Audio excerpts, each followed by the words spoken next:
তো Michael Jackson তারপরে আমেরিকাতে সে চাইছিল দুনিয়াতে 150 বছর বাঁচবে।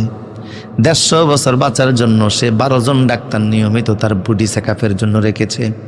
12 জন ডাক্তার 24 আওয়ার্স তার শরীর চেক করতো, হার্টবিট দেখতো, শরীরের পালস দেখতো। কিন্তু 50 বছর বয়সে হঠাৎ করে রাত্রিবেলা তার হার্ট অ্যাটাক হয়ে গেল। এই 12 জন ডাক্তার একসাথে চেষ্টা করলো, আল্লাহর সিদ্ধান্তের বাইরে 1 সেকেন্ডও রাখতে পারলো না।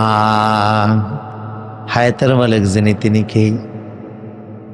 আমার প্রিয় সুদী, তবে আপনি যদি বলেন মৃত্যু আমরা ঠেকাইতে পারবো না, তবে মৃত্যু ঠেকাইতে না পারলো হায়াত বাড়ানোর কোনো আমল আছে নাকি? 3টা আমল আছে, যদি আপনি চেষ্টা করেন হায়াত বেড়ে যাবে। সুবহানাল্লাহ বলবেন না? হায়াত আমরা বাড়াইতে চাই কি চাই না? দুনিয়াতে কেউ মরতে চায় না।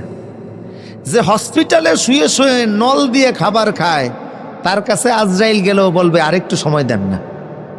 কথা বলবেন ঠিক কিনা?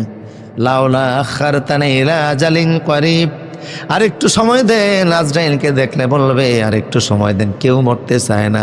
তাহলে দীর্ঘদিন যার হায়াত চায়, রসুল বলেছে তোমরা 3টা আমল করো। 1 নম্বর হলো আল্লাহ রসুল বলছেন মান আহাব্বা আইয়াবসুদালাহু ফি রিজকিহি ওয়া ইয়ানসালাহু ফি আসরি ফালিয়াসিল রাহমা। কেউ যদি পিতা মাতার সাথে, ভাই বোনের সাথে, ফুফুর সাথে, বাবার সাথে, চাচার সাথে ভালো সম্পর্ক রাখে, আল্লাহ তার হায়াত লম্বা করে দিবে। 2 নম্বর রসুল বলছে কেউ যদি শাবাব এবং রজব মাসে একটা দোয়া করে, তার হায়াত লম্বা হয়ে যাবে। রজব এবং শাবান মাস আসলে একটা দোয়া করবেন, পড়েন আল্লাহুম্মা, সবাই বলেন আল্লাহুম্মা বারিক লানা ফি রজবা ওয়া শাবান ওয়া বাল্লিগনা রমাদান।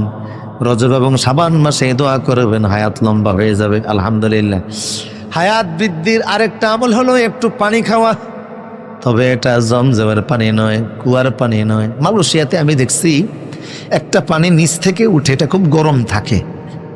এই পানিটা যখনই শীতকালেও গরম, সারা বছর গরম থাকে। এই পানিও না। আবার